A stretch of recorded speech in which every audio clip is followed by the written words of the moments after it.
আসসালামু আলাইকুম এভরিওয়ান, কেমন আছেন সবাই? আশা করি আলহামদুলিল্লাহ ভালো আছেন। আমি আল্লাহর রহমতে ভালো আছি। সো গাইস, কি আর বলবো, দুঃখের কথা, 90%, 90% মানে 90 ভাগ মুসলিমের দেশে আমরা বসবাস করি। 90 ভাগ মুসলিমের দেশ বাংলাদেশ। সেই দেশে মুসলমান, হ্যাঁ, মুসলিম পার্টি, ইসলামিক জামায়াত পার্টি, সেই দল হাইরা যায়। তার মানে বুঝতে পারেন তো যে আমাদের দেশে নামে মুসলিমের কত ভরা, নামে মুসলিমের লোক দিয়ে ভরা। সব হলো নামে মুসলিম, একটা অথবা 5 ওয়াক্ত নামাজ পড়ে কিনা তার ঠিক নেই, সৎ পথে চলে না, চুরি ডাকাতি ঘুষ চাঁদাবাজি এগুলো দিয়ে ভরপুর।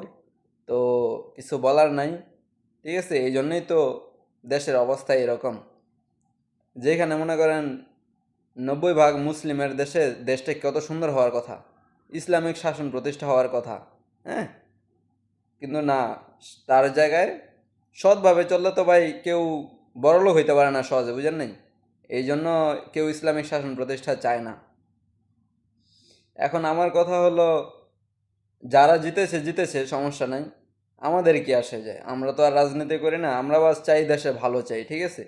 তো এখন যারা জয়ী হয়েছে তাদেরকে বলবো, পূর্ববর্তী সরকার থেকে শিক্ষা নাও, নয়তো বাস একটাও মাটিতে পড়বে না, ঠিক আছে?